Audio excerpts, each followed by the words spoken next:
भला हुआ मेरी माला टूट गई, मैं राम भजन से छूटी। भला हुआ मेरी माला टूट गई, मैं राम भजन से छूटी। मेरे सिर से टली बला, भला हुआ मेरी माला टूट गई, मैं राम भजन से छूटी। मैं राम भजन से छूटी। नमस्कार मेरे प्यारे भाइयों, मेरे परमात्मा के प्यारे जीव हंसों। मैं हमेशा मालिक से यही दुआ करूंगा कि आप सब मेरे भाइयों का विवेक पहले से ज्यादा और ज्यादा और ज्यादा से ज्यादा बढ़ता ही जाए। बस मेरे दिल की यही अरदास है कि ऐसी कोई चीज ना रहे जो आपको समझ ना आए। हर चीज आपको बिल्कुल क्रिस्टल क्लियर होती जाए।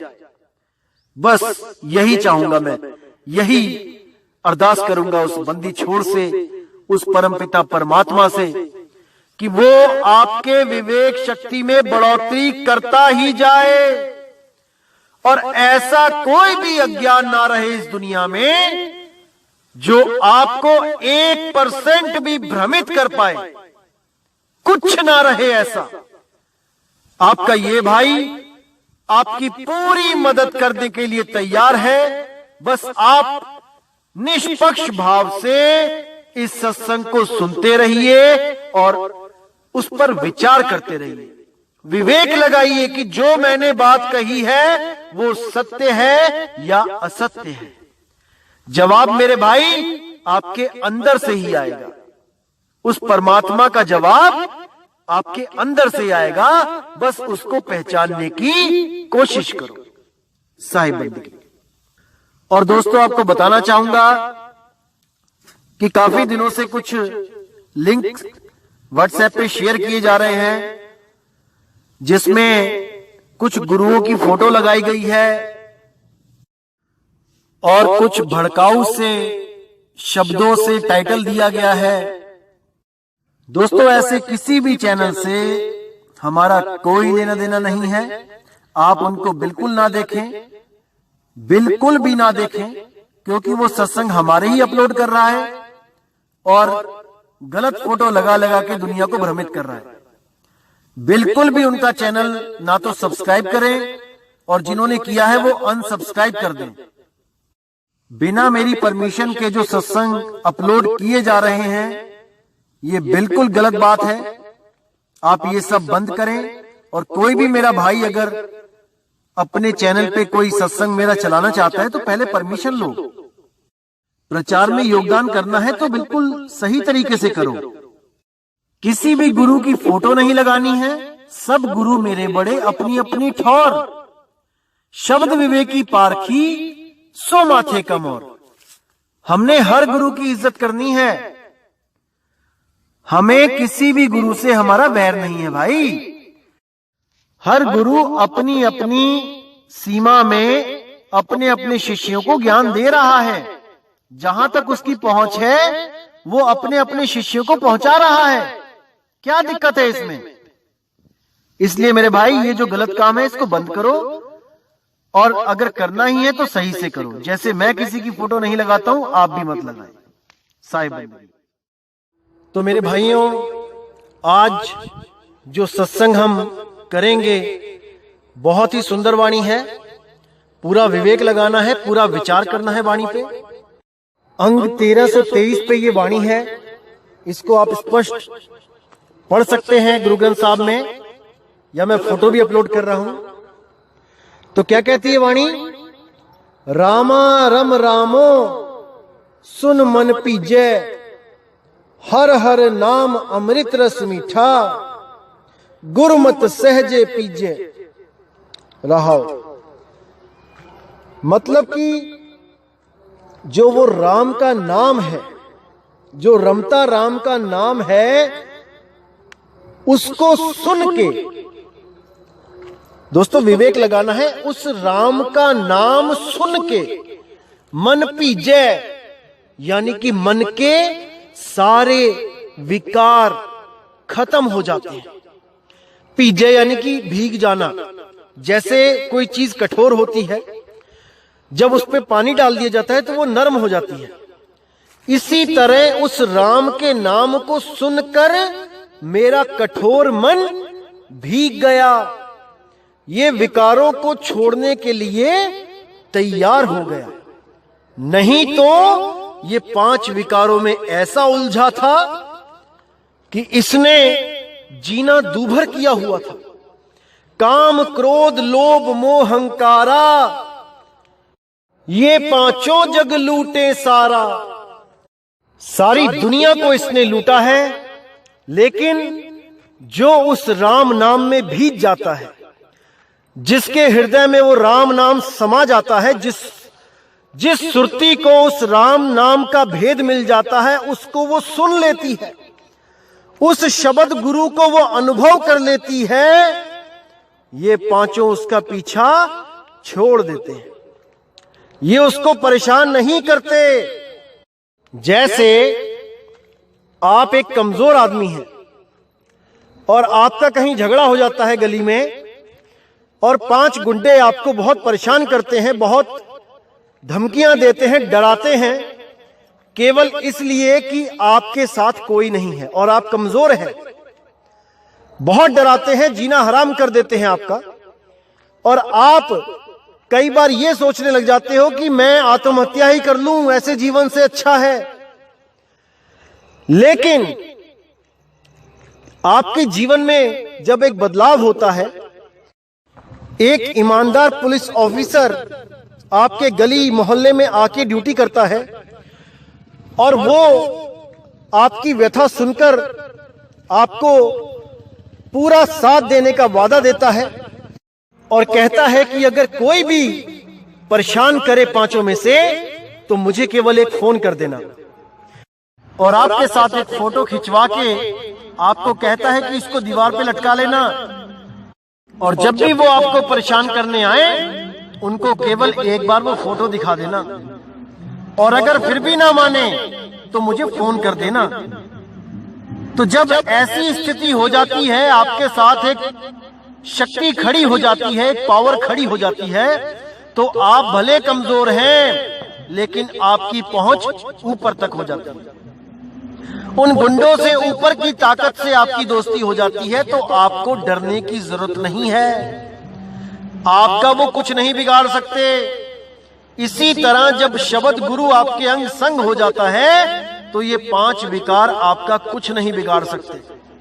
बस आपने सिमरन उसका जारी रखना है, बस इतना ही करना है। आपने उस राम का सिमरन जारी रखना है, लेकिन वो राम अक्षरों वाला राम नहीं है भाई, कि आप सोचो कि 2 अक्षर रा और मां का सिमरन जारी रखना है। नहीं, उस अविनाशी का सिमरन जारी रखना है, उस अविनाशी अक्षर का। अरे सोई गुरु पूरा कहा है, 2 अक्षर का भेद बताए, एक छुड़ाए रा और मां छुड़ा दे, एक लखाए उस अविनाशी शब्द गुरु का लखाव कर दे, तब प्राणी निज घर को जाए। तो दोस्तों, वाणी तो ये सभी बोलते हैं, हर गुरु इसी वाणी को बोलने में लगा है आजकल कि एक छुड़ाए एक लखाए। हम भी छुड़वा देते हैं, हम भी लखा देते हैं। अरे पहले बता तो दो, शब्द और अक्षर में फर्क क्या होता है? एक पहली दूसरी क्लास का बच्चा भी बता सकता है आपको कि शब्द में और अक्षर में क्या फर्क होता है। क्या अक्षर ही शब्द होते हैं? अभी थोड़े दिन पहले 12वें पंथ के एक कालदूत से मेरी बात हो रही थी। उसका नाम 3 अक्षरों का था, मतलब उसके नाम में 3 अक्षर आते थे। मैंने उसको पूछा कि भाई शब्द और अक्षर में क्या फर्क है? तो वो कहता है कोई फर्क नहीं है, जो शब्द है वही अक्षर है, जो अक्षर है वही शब्द है। तो मैंने उसको पूछा कि भाई तेरे नाम में कितने अक्षर आते हैं, 3 अक्षर आते हैं या तेरे नाम में 3 शब्द आते हैं? उस भाई की आवाज नहीं निकली। पूरा दिन सोचता रहा वो कि 3 अक्षर बोलूं कि 3 शब्द बोलूं। इसी को कहते हैं मुंह की खाना। जब विवेक लगाना था गुरु धारण करने से पहले, तब तो विवेक लगाया नहीं, और अब सोच में पड़ गए कि 3 अक्षर बोलूं कि 3 शब्द बोलूं। राम जाता है, ये 3 शब्द हैं मेरे भाई, और राम क्या है? ये 2 अक्षर हैं। जाता क्या है? 2 अक्षर हैं। है क्या है? 1 अक्षर है। पता नहीं क्यों नहीं समझते ये लोग, और बातें करते हैं 13वें पंथ की, कि हम ही 13वां पंथ हैं। अरे भाई वो पेज पढ़ो कबीर सागर का जिसमें 13वें पंथ के बारे में जिक्र है, लेकिन वहां पर 2 मिसप्रिंट हैं। वो 2 मिसप्रिंट भी किसी कारणवश करवाए गए थे मालिक के द्वारा, ऐसे ही नहीं मिसप्रिंट हो गया। 74 की जगह 75 और 13 की जगह 12, ये दोनों ही मिसप्रिंट एक ही पन्ने पे मिलेंगे आपको। ये इसलिए करवाए गए थे ताकि काल का दूत एक्टिव होके बताए सबको कि देखो 12वें पंथ में ही कबीर साहब ने आना था, 12वें में से ही 13वां निकल जाना था। ये इसीलिए बताया गया ताकि वो काल का दूत भरम जाए और वो अपने आप को 13वां सिद्ध करके सारी दुनिया से लड़ता फिरे, और जो असली 13 होगा उसके साथ किसी का कोई झगड़ा ना हो। वो सारे झगड़े 12वें वाले कालदूत के साथ ही हो जाएं, क्योंकि कबीर पंथ प्रेम का पंथ है भाई, झगड़े वाला पंथ नहीं है। कबीर पंथ में बंदूकें, लाठी, डंडे, इनका कोई काम नहीं होता भाई। जिस भी गुरु के साथ आपको लाठी, डंडे, बंदूकें दिख जाएं, सपने में भी मत समझना कि वो कबीर पंथ है। वो काल का ही पंथ है मेरे भाई, काल का पंथ। अरे किसके लिए बंदूकें लेके घूमते हो? अपनी संगत को तो मारने से रहे, और दूसरों की संगत के लिए अगर रखे बैठे हो तो इसका मतलब तुम उसको परमात्मा के बच्चे नहीं समझते। तुम नहीं समझते कि वो भी परमात्मा के द्वारा पैदा किए गए हैं। तुम उनको गोली मारने के लिए कारतूस से भर के रखते हो। अरे कैसा पंथ है भाई ये? कबीर साहब ने तो कभी नहीं अपने साथ बंदूकें रखी। वो तो तोप के सामने भी खड़े हो गए, तोप कुछ बिगाड़ ना पाई उनका। तो मेरे भाई इस पे विचार करना है, विवेक लगाना है कि कहां पे हमसे गलती हो रही है, पहचानने में उस काल दूत को और उस परमात्मा के हंस को। इसको समझना पड़ेगा आपको। तो आगे क्या कहती है वाणी? हर हर नाम अमृत रस मीठा, गुरुमति सहज पीजे। कि वो हरि नाम अमृत, वो महारस मीठा, वो सबके पास है, लेकिन बिना गुरु की मति के, मति यानी कि ज्ञान, जैसी गुरु की मति वैसी अपनी मत होनी चाहिए।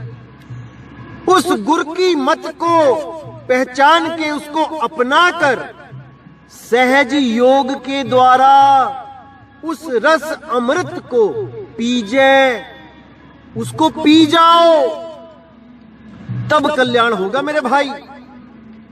कासट माही जीव है, बेसंतर मथ संजम काड़कड़ी जय। राम नाम है ज्योति सबाई, तत् गुरमत काढ़ लीजे। साफ लिखा है कि जैसे लकड़ी के अंदर आग बसी होती है, लेकिन उस आग को बाहर निकालने के लिए एक विधि अपनाई जाती है जो केवल और केवल गुरु के द्वारा प्राप्त की जाती है। जब वो विधि प्राप्त हो जाती है तो अग्नि आपसे दूर नहीं है, उस लकड़ी में से भी आप अग्नि को प्रकट कर लोगे। इसी तरह जब आपको भेदी सतगुरु वो शब्द गुरु का लखाव कर देता है, तब आप उसको अपने ही देह से बड़ी आसानी से प्राप्त कर सकते हो। इसी शरीर में प्राप्त होगा वो आपको। लेकिन वो कैसे होगा, वो केवल एक भेदी सतगुरु बता सकता है। उस शब्द गुरु का प्रकाश, उस शब्द गुरु का अस्तित्व हर घट में है भाई। लेकिन उसको तभी प्राप्त किया जा सकता है जब कोई भेदी सतगुरु इन 52 अक्षरों से न्यारा करके उस आदि अक्षर का लखाव करवा दे। और जब वो उस शब्द का लखाव कराता है तो गुरु और चेला दो नहीं रहते, दोनों ही एक स्वरूप हो जाते हैं भाई। नहीं कबीर नहीं धर्मदास, अक्षर एक सब घट ही निवास। 52 अक्षर संग भुलाना, आदि अक्षर का मरम न जाना। इसको समझ जाओ मेरे भाई कि 52 अक्षरों के द्वारा मुक्ति नहीं मिल सकती। और कबीर और धर्मदास भी अलग अलग तब हैं जब 52 अक्षर हैं। अगर 52 अक्षर को अलग कर दो तो कौन कबीर कौन धर्मदास। अक्षर एक सब घट ही निवास, वही एक आदि अक्षर वो हर घट में विराजमान है मेरे भाई। उसको समझना पड़ेगा, लेकिन तब बात बनेगी। वो कोई 52 अक्षर नहीं है। अरे हम है शब्द शब्द हम माही, शब्द से भिन्न और कछु नाही। शब्द न बिन से देही, कहे कबीर हम शब्द से नहीं। मैं ही वो शब्द गुरु हूं भाई, जिसको शब्द गुरु सुरत धुन चेला, वाहे गुरु, परमपिता परमात्मा, अकाल पुरुष, सत्य पुरुष, अकाल मूरत, शब्द स्वरूपी राम बोला जाता है, सतनाम बोला जाता है, आदि पुरुष बोला जाता है, नी अक्षर बोला जाता है, नी तत्व बोला जाता है। वो मैं ही हूं। समझ जाओ इसको मेरे भाई, समझ जाओ। अभी समय है। अगर ये समय निकल गया तो मेरे भाई हाथ पल्ले कुछ नहीं रह जाएगा। आगे क्या कहती है वाणी? 9 दरवाजे नवे दर फीके, रस अमृत 10वें चुवीजे। अब यहां पे साफ बोल दिया कि भाई शरीर में 9 दरवाजे जो खुले हुए हैं, 9 दर फीके, इनमें वो आनंद नहीं आएगा। कौन सा आनंद? रस अमृत 10वें चुवीजे, जो 10म द्वार के पार है।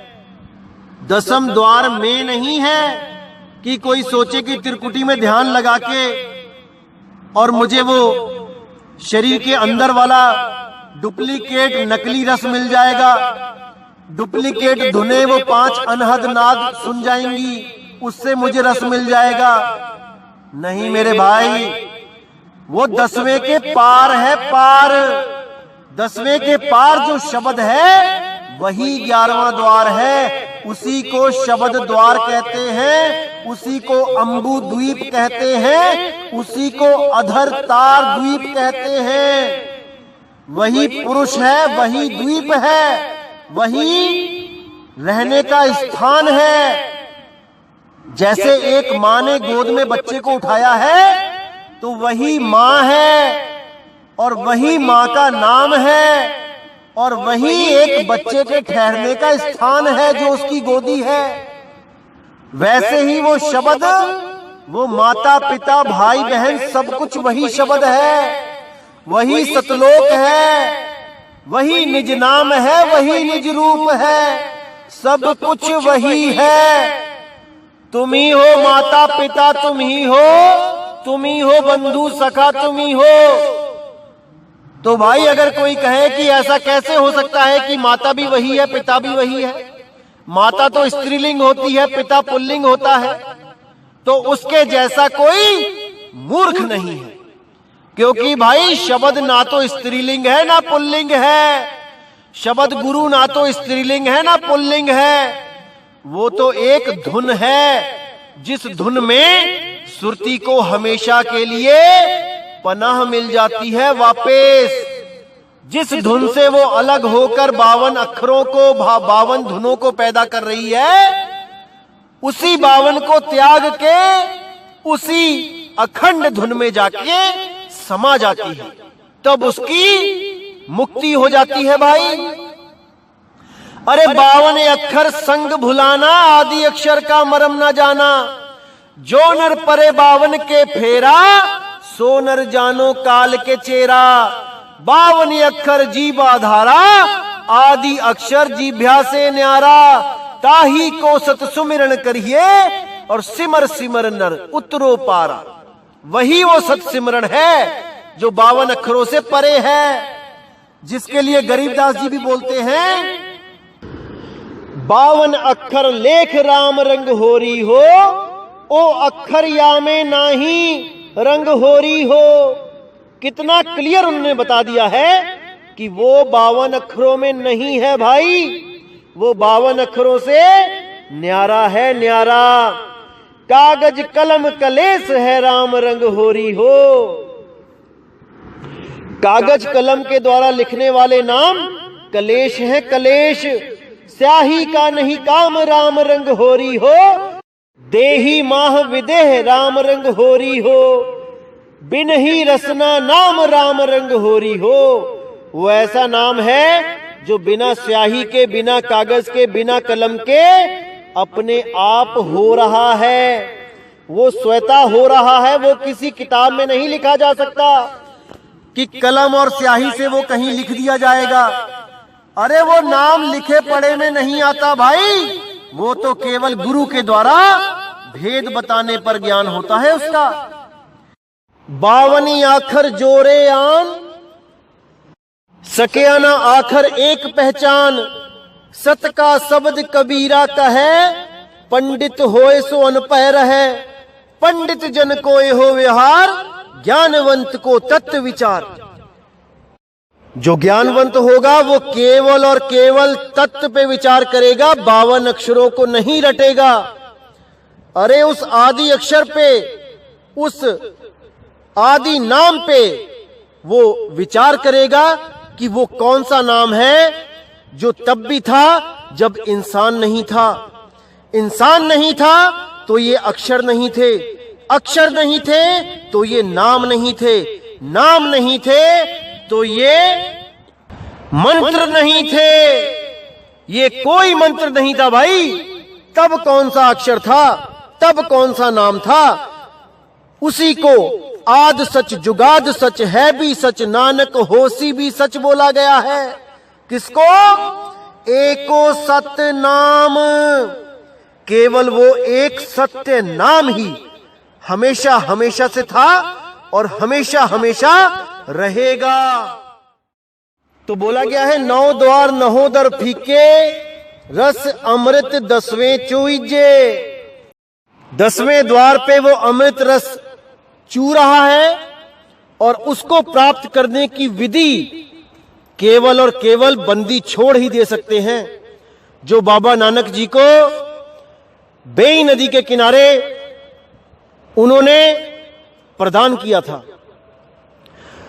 और नानक साहब को 3 दिन तक पानी के अंदर रखा। उसको रखने का भी एक बहुत बड़ा लक्ष्य था। क्या जरूरत पड़ी थी उनको कि केवल पानी में ही शरीर को रखा 3 दिन? ताकि आप लोग इस भ्रम से निकल जाओ कि वो श्वासों का जाप करते थे, क्योंकि श्वासों का जाप केवल पानी के बाहर हो सकता है भाई, अंदर नहीं। क्योंकि कई पंथ मानते हैं कि बाबा नानक को बेई नदी पे कोई नहीं मिला था गुरु रूप में, वो केवल शब्द की साधना कर रहे थे, इसलिए वो शब्द गुरु वहां प्रकट हो गया धुन के रूप में। इसीलिए उनके शरीर को 3 दिन तक पानी में रखा गया था, ताकि इस भ्रम जाल से आप निकल जाओ कि वो सिमरण कर रहे थे। उनकी सुरती को उनके ही निज रूप में, उस शब्द गुरु में, उस निज नाम में 3 दिन तक स्थापित किया गया, रखा गया और उस शरीर को पानी के अंदर ही रहने दिया, ताकि इस भ्रम से बाहर निकल आए लोग कि वो भजन कर रहे थे तो उनको परमात्मा मिला। तो आगे कहते हैं, कृपा कृपा कृपा कर प्यारे गुरु शब्द हरि रस पीजे। कि हे मेरे गुरु, हे मेरे शब्द गुरु, मुझ पे कृपा करो और मुझे उस हरि रस, उस अमृत को पीने का सौभाग्य प्रदान करो। काया नगर नगर है नीको, विच सौदा हरि रस कीजै। कि यही वो काया नगरी है जिसमें वो हरि रस गुप्त रूप से रखा गया है, जिसको कोई बिरला ही पी सकता है, जिसको सतगुरु की दया हो जाए, केवल वही उसको प्राप्त कर सकता है। रत्न लाल अमोल अमोलक सतगुरु सेवा लीजिए। सतगुरु अगम अगम है ठाकुर, भर सागर भक्ति करीजै। कि वो अमोलक रतन, वो कोई 52 अक्षर नहीं है कि उसको जपना है। वो अमोलक रतन, उसको केवल और केवल सतगुरु की सेवा करके ही प्राप्त किया जा सकता है। सतगुरु अगम अगम है ठाकुर, वही बंदी छोड़ अगम है, वही ठाकुर है सबका। भर सागर भक्ति करीजै। वो दया का सागर, वो प्रेम का सागर है, उसको केवल भक्ति के द्वारा प्राप्त किया जा सकता है।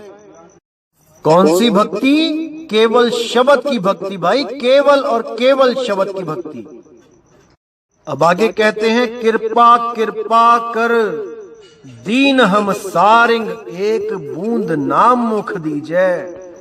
लालन लाल लाल है रंगन, मन रंगन कऊ गुरु दीजै। राम राम राम रंग राते, रस रसिक गटक नित पीजै। तो वाणी में कहते हैं कि हे सतगुरु, आपकी दया हो तो वो एक बूंद नाम, उसका रस हमारे मुख में भी डाल दीजिए गुरु। लालन लाल लाल है रंगन, मन रंगन कऊ गुरु दीजिए।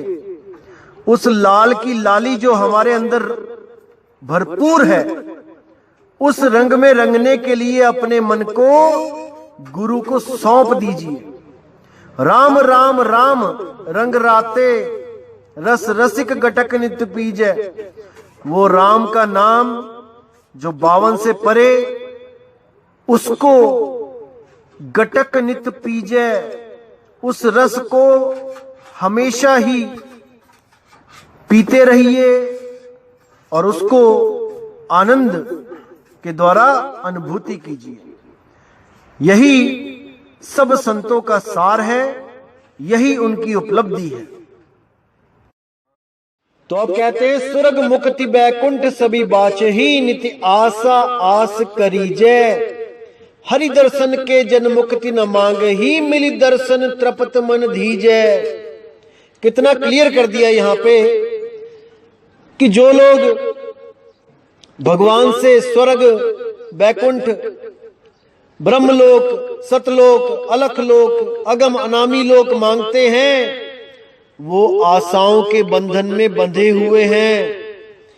हमने किसी आस में नहीं बंधना है भाई। आशाओं से परे, निराशपद। आशा तज के रहे निराशा, कहे कबीर फिर देख तमाशा। हरि दर्शन के जन मुक्ति न मांग ही, मिल दर्शन तृपत मन धीजै। उस शब्द गुरु के भगत कभी उससे मुक्ति नहीं मांगते, वो केवल उसका दरस मांगते हैं कि हे मालिक दरस दो, दर्शन दो। दर्शन ही मुक्ति है, दर्शन के अलावा कोई और मुक्ति नहीं है भाई। तो आगे कहते हैं, माया मोह सबल है भारी, मोह कालख दाग लगीजै। मेरे ठाकुर के जन अलिपत है मुक्ते, जीव मुर्गाई पंख न भीजै। यानी माया मोह इतना सबल है भाई कि कोई भी ऐसा ना बचा जिसपे ये कालक का दाग नहीं लगा। बड़े बड़े संत महात्मा आए और इस माया के जाल में फंस गए। यहां तक कि कई ऐसे संत आए जो अपने आप को विदेही समझने लगे थे। विदेही जैसे राजा जनक, वो भी अपने आप को नहीं बचा पाए इस मोह माया से। जैसे जब सीता जी की डोली उठी तो राजा जनक भी रो पड़े। अगर वो पूर्ण विदेही होते तो ये रोना धोना बिल्कुल ना होता, लेकिन वो पूर्ण विदेही नहीं हो पाए थे। इसीलिए बोला गया कोई नहीं बच रहा है इस मोह माया से, सब के सब पंच विकारों में ही उलझे हुए हैं। मेरे ठाकुर के जन अलिपत है, मुक्ते जीव मुर्गाई पंख न बीजे। लेकिन जो मेरे उस ठाकुर के लड़ लग जाते हैं वो ऐसे मुक्त हो जाते हैं, ऐसे न्यारे हो जाते हैं जैसे मुर्गा भी बिना पंख भिगोए पूरा दिन पानी में रहती है और शाम को सूखे पंखों से अपने घर को उड़ जाती है। ऐसे ही इस दुनिया में रहते हुए मेरे ठाकुर के जो हंस हैं वो ऐसे ही सूखे पंखों से उड़ जाते हैं इस मायावी संसार को छोड़ के। आगे कहते चंदन वास भुइंगम वेड़ी किव मिलिए चंदन लीजे, काड़ खड़ग गुरु ज्ञान करारा बिक छेद छेद रस पीजे। जैसे चंदन के पेड़ पर सांप लिपटे होते हैं, यानी सत्य और असत्य दोनों एक साथ रहते हैं। कैसे पहचान करें कि क्या चंदन है और क्या विष है, वो विषैला नाग है?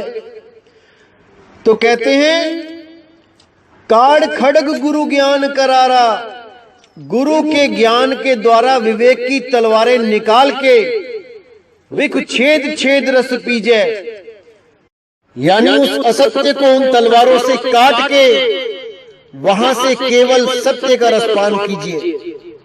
एक भी असत्य आपके पास शेष न रह जाए, उसको सत्य की तलवार से, विवेक की तलवार से काट दीजिए। तो अंत में क्या कहते हैं? मेरा ठाकुर बड़ा बड़ा है स्वामी, हम क्यों कर मिल है मिलीजे। नानक मेल मिलाए गुरु पूरा, जन को पूरन दीजे। यानी मेरा परमात्मा बहुत बहुत बहुत बड़ा है, उससे मिलना कैसे होए मेरा? कौन मुझे उससे मिलवा सकता है? कोई नहीं। कौन? नानक मेल मिलाए गुरु पूरा, केवल और केवल पूरा गुरु उससे मिला सकता है। जन को पूर्ण दीजे, जिस पर वो अपनी पूरी दया कर देता है, उसको बख्शिश कर देता है, तो भाई वो उस पूर्ण मालिक से मिल जाता है। कौन सा गुरु मिला सकता है? जिस गुरु को दो अक्षर का भेद पता हो, शब्दों का भेद ना पता हो, अक्षर का भेद पता हो। सोई गुरु पूरा कहाए, दो अक्षर का भेद बताए, एक छुड़ाए एक लखाए, तब प्राणी निज घर को जाए। केवल तभी वो प्राणी अपने निज स्वरूप में जा सकता है, वरना वो हमेशा अपने आप को देह समझता रहेगा, अपने आप को देह समझ के हमेशा भ्रमता रहेगा। जैसे स्वान कांच मंदिर में भ्रमते भूख मरे हो। जैसे कुत्ता शीशे में अपने प्रतिबिंब, अपनी नकल को देख के भौंक भौंक के मर जाता है, और जो अपने निज स्वरूप को जानता है वो आराम से बैठा रहता है और सामने शीशे में अपनी नकल को देखता रहता है।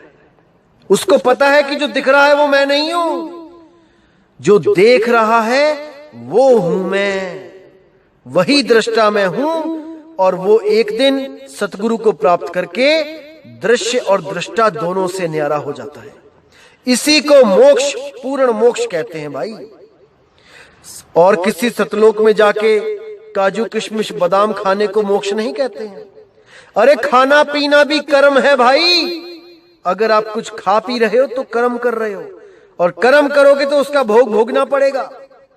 जैसे बाइबल में भी आता है कि उस आदम ने वो फल खा लिया, अब खाया है तो कर्म बन गया, अब उसका फल क्या बना?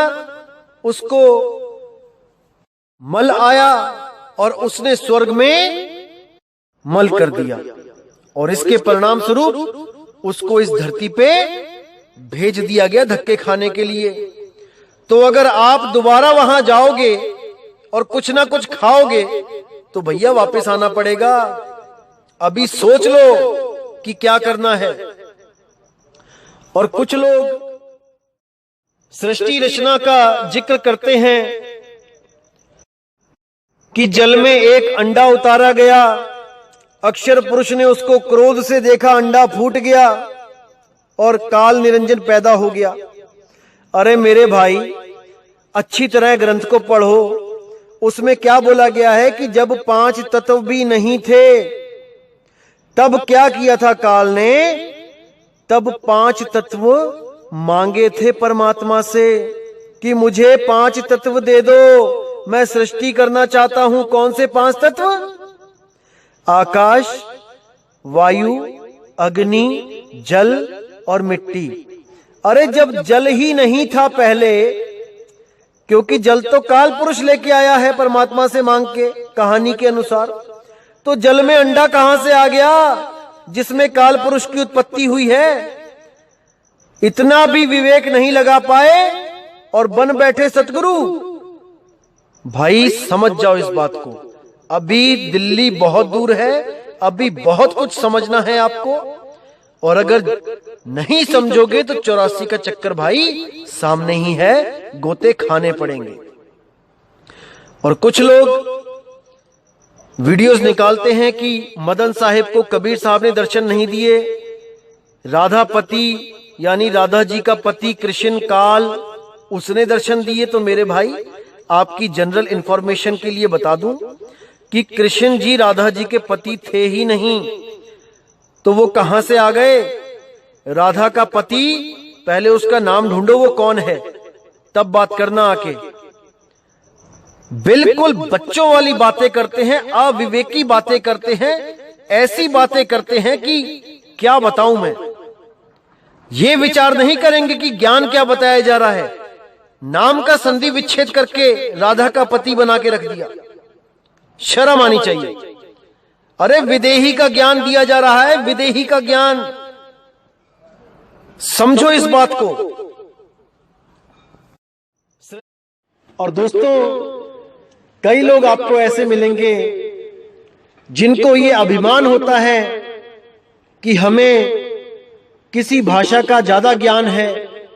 जैसे इंग्लिश ग्रामर हमें आती है ज्यादा, हिंदी व्याकरण हमें ज्यादा आती है, हमें मात्राओं का ज्ञान है, किस दोहे में सोरठे में कितनी मात्राएं लगी होती हैं हमें पता है, हम बहुत चतुर चालाक हैं, हमारे सामने सब फेल हैं।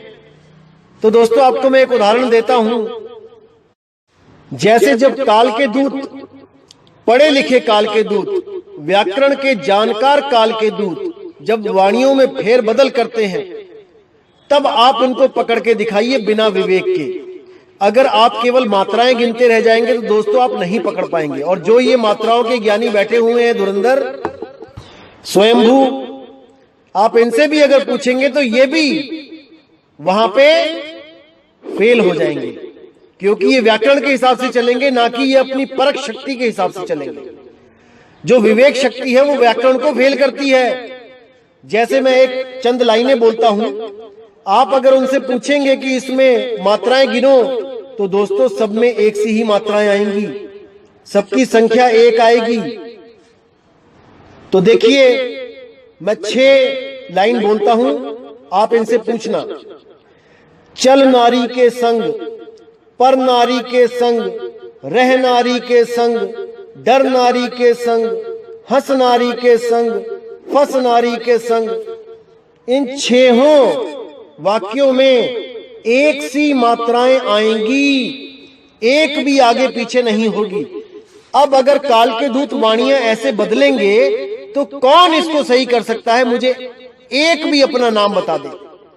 दोस्तों, यहां पर पढ़ाई लिखाई फेल हो जाती है। यहां पर केवल और केवल विवेक शक्ति के द्वारा निर्णय होता है कि क्या सत्य है, क्या असत्य है। यहां पढ़ी लिखी का काम नहीं है।